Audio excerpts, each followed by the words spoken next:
चलो आज हम बात करते हैं फिर ऊप एक तरह से खत्म हो गया है हमारा। आपने क्लास बनानी सीख ली, आपने क्लास का वो करना सीख लिया, बस पाइथन का ऊप उतना ही है। कोई और लैंग्वेज होती तो उसमें ज्यादा घुसते हैं, कोई जरूरत नहीं है।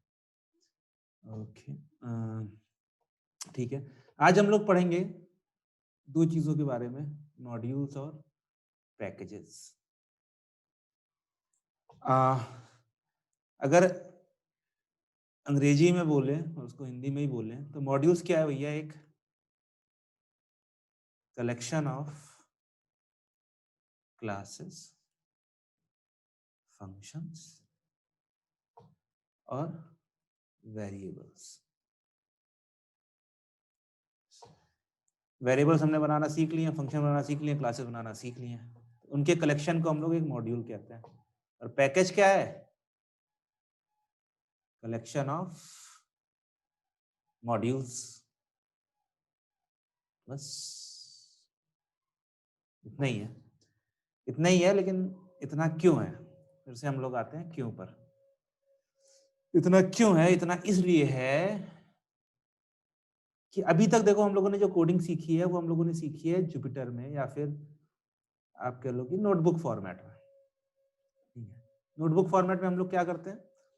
हम लोग अपना जो क्लास, वेरिएबल्स और फंक्शंस लिखते हैं, सब हम लोग सेल्स में लिखते हैं।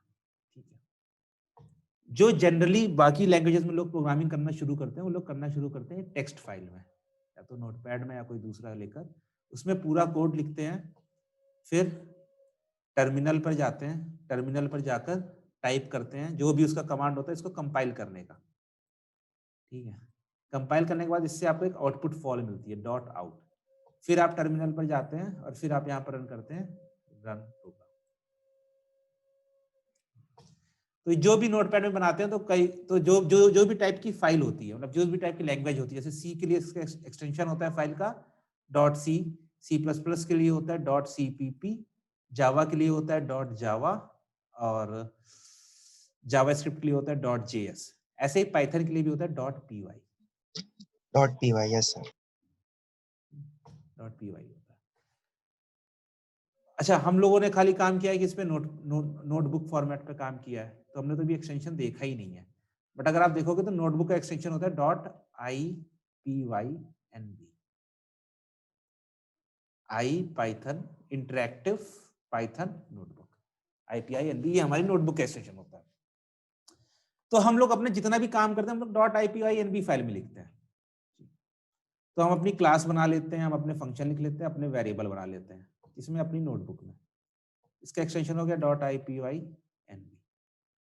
अब क्या है कि चीजों को डिफरेंशिएट करने के लिए, कि देखो आप सारा काम आप एक नोटबुक में नहीं करोगे, सब काम आप एक नोटबुक में नहीं करोगे, कि everything will not be done in single notebook. और ये क्यों नहीं करते? क्योंकि आप चाहते हो कुछ चीजें डिवाइड हो, जैसे कि आप मशीन लर्निंग का काम आप एक नोटबुक में करो। ठीक है, आप डेटा एक्सप्लोरेशन का काम आप दूसरी नोटबुक में करो, और आप फिर रिपोर्ट जनरेशन का काम आप तीसरी नोटबुक में करो, डेटा कैप्चर का काम, इसे जो हम लोग कहते हैं डेटा कलेक्शन का काम, आप चौथी नोटबुक में करो। ठीक है, सेपरेट, सबकी सेपरेट नोटबुक हो। तो इससे क्या होता है कि मैं एक नोटबुक को दूसरी नोटबुक में, मतलब कि मुझे पता रहता है कि भाई इस नोटबुक में मेरा किस चीज से रिलेटेड है। यही काम लोग, बाकी लोग .py, .c, .cpp इन सब फाइल्स में करते हैं। वो लोग क्या करते थे कि वो लोग जैसे डेटा कलेक्शन वाला काम है तो उन्होंने एक .py फाइल बना ली। अब इसमें आपके प्रोग्राम्स होते थे कि भैया की गेट फ्रॉम DB, डेटाबेस से डेटा लेकर आओ, और उन्होंने बना लिया गेट फ्रॉम वेब, वेबसाइट से डेटा लेकर आओ, और ऐसे ही और। ठीक है, अब इन्होंने इसके फंक्शन इसमें लिख रखे हैं। ठीक है, इन सबके फंक्शन इन्होंने इसमें लिख रखे हैं। अब ये यहां पर अपने मशीन लर्निंग का काम शुरू करा। तो मशीन लर्निंग के लिए पहला काम क्या होता है? डेटा लेकर आना। तो ये क्या करते थे, अब ये सारा कोड ये फिर से यहां नहीं लिखेंगे, ये कहेंगे भैया कि तुम किसी तरह इसमें कनेक्शन बनाते थे और कहते थे अब मेरे पास इसका सारा कोड आ गया है, अब मैं यहाँ पर डायरेक्ट लिख सकता हूँ गेट फ्रॉम डीबी, इसको मैं कॉल कर सकता हूँ। यहाँ पर कोड था, यहाँ पर मैंने कॉल कर लिया। अब मेरे पास डेटा आ गया यहाँ पर, मतलब sorry D equal to get from DB, और इसके ऊपर मैं लगा दूंगा मशीन लर्निंग ऑन डी। ऐसे ही मैंने डेटा कलेक्शन का काम कर लिया। मैंने डेटा एक्सप्लोरेशन करने के लिए, प्लॉट्स बनाने के लिए मैंने एक दूसरी फाइल बना रखी, ठीक है। इसमें मेरे पास है कि भैया मेक बार प्लॉट, इसका कोड है। फिर आ गया मेक लाइन प्लॉट, इसका कोड है। अब मुझे यहाँ पर ये इन सब प्लॉट्स को दिखाना है कि भाई इनका प्लॉट दिखता कैसे है। या तो मैं सारा कोड फिर से लिखूं, बट हम क्या हैं, हम लोग आलसी हैं। आज से ये चीज आप ध्यान कर लो, इंसान आलसी होता है, वो काम को रिपीट नहीं करना चाहता, जितना बचा सके उतना बचाना चाहता है। क्योंकि आज से ये लाइन हम लोग लगभग हर क्लास में यूज करेंगे कि हम लोग आलसी हैं, हम काम को रिपीट नहीं करना चाहते। तो हम खाली यहाँ पर हमने कोड लिखा हुआ है, हम इसको यहाँ पर कनेक्ट कर लेंगे, यहाँ पर हमने लिख रखा है इसको यहाँ पर कनेक्ट कर लेंगे। तो ये जो डॉट पी फाइल्स हैं, ठीक है, डॉट पी फाइल्स हैं, इसी में तो हमने लिख रखा है ना अपना क्या, क्लासेस, फंक्शन और वेरिएबल्स, ठीक है। अब हमें खाली इसको अपने में यूज करना है। तो यूज कैसे करते हैं हम लोग सिंपल दे देते हैं कि भैया अपने प्रोग्राम की शुरुआत में लिख देते हैं इंपोर्ट जो भी मेरे पास मॉड्यूल नेम होगा। डॉट पाई नहीं लगाते हम लोग, फाइल का नेम में डॉट पाई नहीं लगाएंगे, खाली उसका मॉड्यूल नेम लिखेंगे। उससे उसकी जितनी भी चीजें हैं वो सब मेरे पास आ जाती हैं। इसको मैं चला के दिखाता हूं कैसे चलेगा ये। मैं एक न्यू नोटबुक बनाता हूं। आपको अपने मॉड्यूल अभी लिखने की जरूरत नहीं पड़ेगी, शायद बाद में लिखने की जरूरत पड़े, बट अभी हम लोग जो यूज करेंगे वो जो पूरा हमारे पास पहले से बने बनाए हैं। पाइथन हमें बहुत सारे मॉड्यूल्स देता है, और इसके बाद अलग से हम लोग लाइब्रेरीज भी इंस्टॉल कर सकते हैं। तो पहली चीज है कि भाई मैं अपनी फाइल बनाता हूँ, ठीक है। ओके, पहले मैं अपना वो कर लेता हूँ, क्लास एक बना लेता हूँ भैया, क्लास एनिमल में बनाता हूँ, एनिमल, ठीक है। और इसमें मैं कर देता हूँ डेफ फ्लाई सेल्फ, और ये हो जाएगा मेरे पास प्रिंट फ्लाई जेनेरिक एनिमल, ठीक है। एक मैंने क्लास बना ली, ओके। एक मैं अपना फंक्शन बना लेता हूँ, डेफ प्रिंट हेलो, और ये मैं बना देता हूँ यहाँ पर नेम। ये प्रिंट करेगा प्रिंट हेलो कॉमा नेम। तो अगर मैं इसमें अपना वो दे दूंगा, मतलब अपना नाम दे दूंगा, तो मुझे वो प्रिंट कर देगा। और तीसरा मैं एक वेरिएबल बना लेता हूँ अपना, पाई इक्वल्स टू 3.14, ठीक। ये मैं खाली इसलिए दिखाना चाह रहा हूँ कि मैं तीनों चीजें कर सकता हूँ, ठीक है। ये मैंने कर लिया, पाई 3.14 बन गया, ठीक है। अब जनरली आप लोग ये काम करते हो टेक्स्ट फाइल में, बट अभी हम लोग नोटबुक में काम कर रहे हैं। तो इस नोटबुक को भी हम डॉट पाई फाइल की तरह डाउनलोड कर सकते हैं। कैसे कर सकते हैं, फाइल पे जाओ, डाउनलोड डॉट पाई। देखो, अगर आपको नोटबुक चाहिए तो आप download dot I py N भी कर सकते हो। अगर आपको पाइथन की स्क्रिप्ट फाइल चाहिए तो आप डाउनलोड पाई कर लो। मैं करके दिखाता हूँ इसके अंदर है क्या। इसको मैं ये करता हूँ, और शायद आपको दिख नहीं रहा होगा, मैं पूरी स्क्रीन शेयर करता हूँ, ठीक है। तो ये देखो इसने क्या किया है, ये जो डॉट पी फाइल है, इसके ऊपर बस एक, इसे हम लोग कहते हैं शीबैंग, कि ये बताता है कि भैया किसको कैसे रन कर, इसकी एनकोडिंग क्या है, इसकी एनकोडिंग UTF-8 है। ये एक कमेंट है, मल्टी लाइन कमेंट है। फाइल का नाम क्या था, automatically generated by colaboratory, original file कहां पर है। और उसके बाद जो कोड मेरा सेल्स में था ना, वही कोड इसने सिंपल लिख दिया है। पाइथन में आप कोड ऐसे लिख रहे हो, अगर मैं इस पूरे कोड को एक सेल में लिख दूं तभी तो वो ठीक है। बस यही मेरी हो गई पाइथन फाइल, ठीक है। अब मुझे इसका मॉड्यूल पहले चेंज करना है। मैंने गलत कर दिया, इसको अनटाइटल 0 कर दिया, मैं इसको बस नेम चेंज कर देता हूँ। मैं एक बार इसका नेम चेंज कर देता हूँ। ये मेरा हो जाएगा demo dot I py N B. इसको जब मैं डाउनलोड करूंगा तो भी मेरे पास डेमो डॉट पाई फाइल करके आएगा, ठीक है, इसको मैं सेव कर लिया। अब मैंने सेव कर लिया है और यहाँ पर मैं अपलोड कर सकता हूँ। ये जो देखो लेफ्ट साइड में कोलैबोरेटरी में हमारे पास 3 वो आते हैं, 4 ऑप्शंस आते हैं। इसमें से आपकी लोकल फाइल्स यहाँ पर दिखाता है। यहाँ पर मैं अपलोड कर सकता हूँ, ये अपलोड वाला बटन है, ठीक है। मैंने एक क्लिक किया, ये मुझसे पूछेगा अपनी फाइल अपलोड कर दो, तो मैं डाउनलोड्स में जाकर demo.py थी, डेमो हो गया, ये मेरे पास अब फाइल आ गई। अब मैं इस फाइल को एक्सेस कर सकता हूँ। अगर आप लोकली काम कर रहे होते तो आप अलग तरीके से करते, बट अभी आप ये काम कर सकते हैं। तो पहले मैं इन सेल्स को डिलीट कर देता हूँ, ओके, सारी, खाली ये दिखाने के लिए कि मेरे पास अभी कोई कोड नहीं है। मैं इसको रन करूंगा, मेरे पास अभी कोई कोड नहीं है, या फिर रन टाइम के लिए मैं रन ऑल कर देता हूँ बस संतुष्टि के लिए। अब मैंने कहा कि हम लोग कैसे करते हैं, हम लोग लिखते हैं इम्पोर्ट और जो भी मेरे पास .py फाइल होती है उसका नाम DEMO, .py नहीं लिखी है, मैं ये कर दूंगा। इसे रन किया, मेरे पास कोई आउटपुट नहीं आया है, लेकिन मुझे पता है कि डेमो में मेरे पास एक वेरिएबल था, किस नाम का, पाई। तो क्या मैं पाई को प्रिंट कर सकता हूं, सॉरी PI, ओह आ गया, यहां पर पाई आ गया। ये पाई कहां से आया, यहां तो मैंने कहीं पाई बनाया नहीं, मैंने पाई बनाया था demo.py फाइल में और उसको मैंने इंपोर्ट किया। तो मैं क्या कर सकता हूं, जब मुझे अपने कोड को डिवाइड करना हो तो मैं उसको अलग अलग फाइल में सेपरेट कर सकता हूं, अलग अलग फंक्शनैलिटी को। जैसे एक पे मैं डीबी का काम करूंगा, एक पे मैं वेब का काम करूंगा, एक पे मैं एमएल का काम करूंगा, एक पे मैं कुछ और काम करूंगा। जहां पर मुझे जिसकी जरूरत है मैं खाली उसी फाइल को इंपोर्ट कर लूंगा। क्यों, ये भी क्या हुआ, एक मॉड्यूल ही तो हुआ। क्यों, क्योंकि module is a collection of classes, function and variables. और हमने दोनों तीनों चीजें कर रखी, अभी तो मैंने बनाया नहीं, मैंने खाली पाई दिखाया। खाली दिखाने का तरीका क्या था कि मैंने इसे इंपोर्ट किया और मेरे पास ये सारा डेटा इस फाइल का इसके अंदर आ गया है, ओके। अब मैं दूसरा भी काम दिखाता हूं। इसमें जो था, हम लोगों ने क्या किया था, मैंने एक प्रिंट करके फंक्शन बनाया था, ठीक है।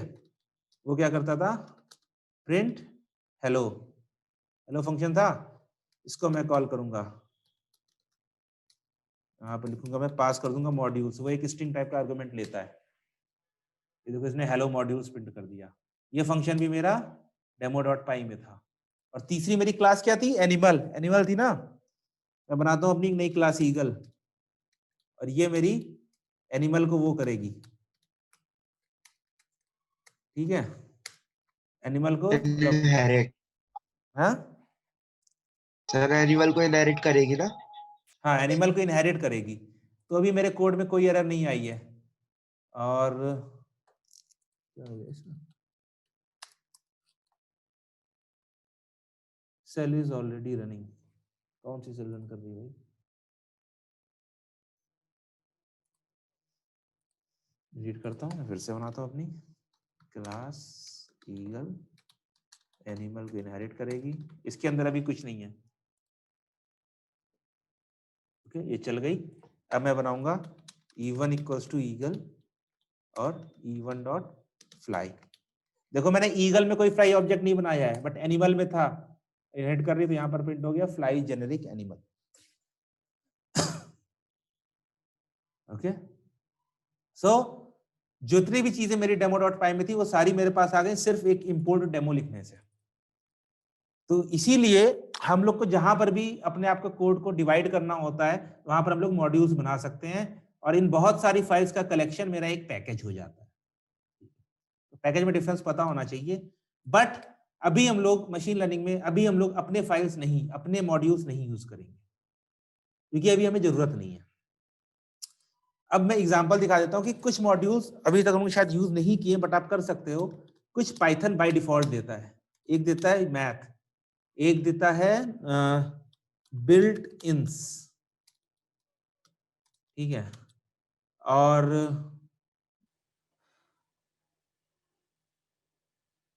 मेरे पास स्ट्रिंग है डेट टाइम। डेट टाइम हम लोग बहुत यूज करते हैं। डेट टाइम मॉड्यूल ये पैकेज है, इसके अंदर एक मॉड्यूल भी है डेट टाइम ही नाम का।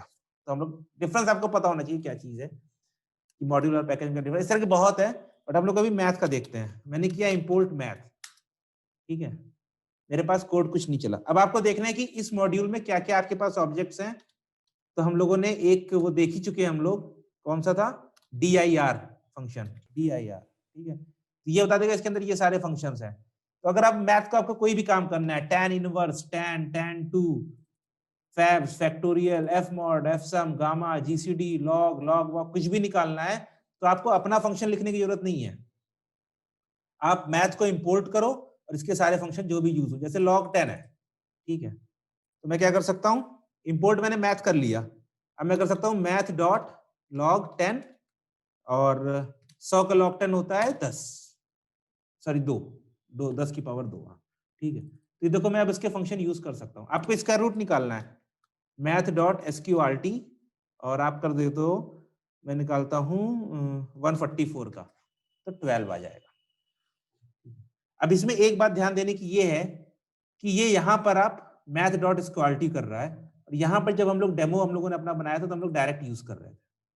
तो ऐसा क्यों, ठीक है, ऐसा क्यों है? तो इसका रीजन है पाइथन मैथ लाइब्रेरी गिटहब। हम लोग कोड में जाकर देखते हैं। अरे यार ये भी सी में ही है, इसलिए पूरा कोड इन्होंने सी में कर रखा है। ये देखो यहाँ पे लिख रखा है मॉड्यूल मैथ।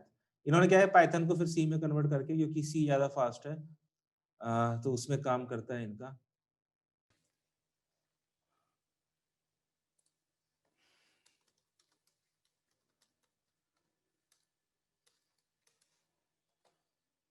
ठीक है, तो अगर आप चाहो तो आप भी लगा सकते हो अपने में, डेमो में, ठीक है। एक चीज होती है जैसे मैथ डॉट स्क्यूआरटी है, तो ये मैथ को मैथ की तरह ही करेगा।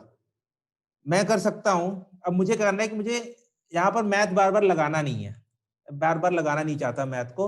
मैं चाहता हूं जितनी चीजें सब के सब मेरे पास तुरंत आ जाए। तो मैं क्या करता हूं, फ्रॉम मैथ इंपोर्ट एस्ट्रिक। ये एक दूसरा सिंटैक्स है। इस सिंटैक्स में ध्यान देने वाली बात क्या है कि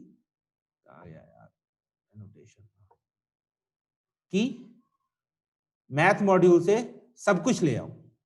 एस्ट्रिक का मतलब क्या होता है, सब कुछ। प्रोग्रामिंग में एस्ट्रिक का मतलब होता है एवरीथिंग या मल्टीप्लिकेशन, बट एवरीथिंग जनरली।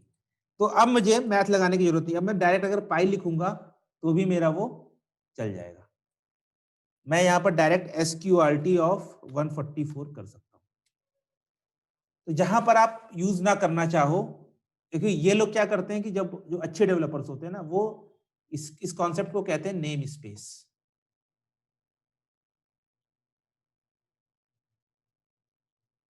वो लोग क्या कहते हैं कि जो अगर आपने अपना मॉड्यूल बनाया है, तो अब आप उसके सारे वेरिएबल्स को एक्सेस करने के लिए आपके मॉड्यूल के नाम से ही करो, कि module name dot this dot this dot this. इससे मुझे पता रहेगा कि मैं कहां से यूज कर रहा हूं। अब मुझे ये नहीं पता ये पाई मैं यहां से यूज कर रहा हूं या फिर जो मैंने अपना डेमो डॉट पाई वाला है वहां से लेकर आया। बट अगर मैं लिखता हूं मैथ डॉट पाई, तो मैं समझ जाता हूं भैया कि मैं अपने मैथ मॉड्यूल से यूज कर रहा हूं। तो इस इमेज में दो चीजें हैं, फ्रॉम मैथ इंपोर्ट एस्ट्रिक। आप चाहो तो कुछ स्पेसिफिक भी कर सकते हो। एस्ट्रिक का मतलब हो गया सब कुछ। आप चाहो तो खाली पाई कर लो, ठीक है। और इसको मैं पाई को प्रिंट कर देता हूं, मेरे पास शेयर वैल्यू आ गई। अब मैं यहां पर अगर सॉरी मुझे ये रन टाइम रीस्टार्ट करना पड़ेगा, नहीं तो मैं आपको चला के दिखाता कि मैं अभी SQRT लिखता तो मेरे पास एरर आ जाती। क्यों आ जाती? क्योंकि मैंने खाली पाई को इंपोर्ट किया और मैं SQRT यूज कर रहा हूँ। लेकिन अभी यहाँ एरर नहीं आ रही, क्यों? क्योंकि मैं पहले ही सबको इंपोर्ट कर चुका हूँ। तो मुझे यहाँ पर इसको रन टाइम को अपने रीसेट करना पड़ेगा, तब मेरा यहाँ पर एरर दिखाता। बट आइडियली अगर आपने खाली पाई को इंपोर्ट किया है और आप SQRT चला रहे हो तो ये एरर देगा। तो अभी हम लोगों ने दो देखे, एक देखा इंपोर्ट, ठीक है, दूसरा है फ्रॉम x इंपोर्ट y। ठीक है, यही दो मेन है जो आपको इंपोर्ट करने के तरीके लगते हैं। इसका हम लोग आगे बहुत एग्जांपल देखेंगे। अभी आगे आप लोग कोड करोगे तो उसमें देखोगे कि इंपोर्ट पैंडास, ठीक है, इंपोर्ट नमपाई, ठीक है, या फिर इंपोर्ट स्केलर। अब देखो यहां पर एक तीसरा वर्जन भी आ गया है। तीसरा वर्जन क्या है, जाओ, दो हम लोग ने देखा था, एक आ गया S P D S N P, ठीक है। तो अभी देखो हम लोग जब मैथ किया था तो हमें बार बार मैथ लगाना पड़ रहा था, ठीक है। अब कई बार जैसे पैंडास है तो पैंडास के मेरे पास बहुत सारे का नाम होते हैं, मतलब पैंडास के अंदर बहुत सारे फंक्शंस होते हैं जो मुझे यूज करने होते हैं। सबसे कॉमन फंक्शन एक होता है डेटा फ्रेम, ठीक है। तो मैं बार बार पैंडास डॉट डेटा फ्रेम लिखने की जगह मैं सिंपल लिखता हूं पीडी डॉट डेटा फ्रेम। अभी यहाँ टाइपो है लेकिन ठीक है। तो ये क्या करता है कि आप एज लगाकर जो इसका नाम है वो आप नाम बदल सकते हो, काम सेम रहेगा। मैं कर सकता हूं इंपोर्ट मैथ एज एम, अब मैं सारे काम M dot SQRT M dot pi ऐसे कर सकता हूं। ये मैं एक तरह से पूरे मॉड्यूल को एक छोटे नाम में लेकर आ रहा हूं, पीडी पेंडास के लिए, नमपाई एनपी के लिए। ये अभी स्टैंडर्ड बन चुके हैं, हर कोई इनको इंपोर्ट करता है तो ऐसे ही करता है। आप चाहो तो यहां पर ये भी कर सकते हो कि भैया इंपोर्ट पैंडास एज हाथी और नमपाई एज घोड़ा, फिर आप करो कि भाई हाथी डॉट डेटा फ्रेम, घोड़ा डॉट एज मैट्रिक्स, तो वो आप कर सकते हो। बट अभी ये पीडीएनपी तो स्टैंडर्ड बन गए हैं। एक ऐसे हम लोग यूज करते हैं मैट प्लॉट लिब, वो क्या है, वो प्लॉटिंग की लाइब्रेरी है, आप उसमें ग्राफ बना सकते हो। उसको हम लोग करते हैं इंपोर्ट मैट प्लॉट लिब डॉट पाई प्लॉट एज पीएलटी, क्योंकि मैं बार बार इतना बड़ा नाम नहीं लिख पाऊंगा, मेरा अभी हाथ से लिखने का मन नहीं कर रहा है, मैं बाद में क्या लिखूंगा कोडिंग करते वक्त। तो अब उसमें क्या है कि उसमें मैट प्लॉट लिब एक पैकेज है, पाई प्लॉट उसका एक मॉड्यूल है। अभी तक हम लोग सारी बात कर रहे थे मॉड्यूल्स की। यहाँ पैंडास भी एक पैकेज है। जो पैकेजेस आपके पास नहीं होते आप उन्हें इंस्टॉल करते हो, बट क्योंकि आपने अनाकोंडा इंस्टॉल कर रखा है तो आपके सारे बाय डिफॉल्ट पैकेजेस आपको मिल जाएंगे बिना किसी दिक्कत।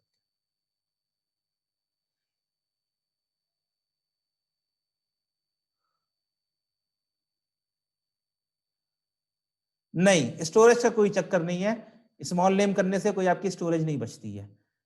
यार आप कितनी बचा लोगे, आप मान लो कि 100 जगह आपने यूज किया, 100 जगह आपने यूज किया, तो पेंडास किया तो आपकी चली गई 6 बाइट्स, तो इक्वल टू 600 बाइट हो गया। आपने ये 2 किया तो अब आपका ये हो गया 100 इंटू 2 इक्वल टू 200 बाइट। आपने 400 बाइट तो बचाई, 400 बाइट क्या है यार, 1 केबी भी नहीं हुई। अभी ये स्टैंडर्ड बन गया है, हर कोई कोड इसी हिसाब से लिखता है और पीडी से समझ जाता है कि हाँ भैया पैंडास है, एनपी समझ जाता है कि नमपाई है। ठीक है, कोई ऐसा कोई पर्टिकुलर रीजन नहीं है कि आपकी स्टोरेज बच जाएगी, आप कुछ नहीं बचा रहे हो, आप 1 केबी भी नहीं बचा रहे हो, so it's not an storage issue। तो ठीक है, ये आज का यही है मॉड्यूल्स और ओप्स हमारा खत्म हो गया है। कल से हम लोग मॉड्यूल्स को यूज करना शुरू करेंगे। कल हम लोग जो पहला काम करेंगे वो करेंगे फाइल इनपुट आउटपुट पाइथन में, और फिर इसी फाइल इनपुट आउटपुट को हम लोग एक सीएसवी मॉड्यूल से भी करेंगे कि क्यों हमें सीएसवी की जरूरत पड़ी, बेसिक क्यों फेल हो जाता है। और उसके बाद से फिर हम लोग अपना आ जाएंगे नमपाई पर, पैंडास पर और मैटप्लॉटलिब पर।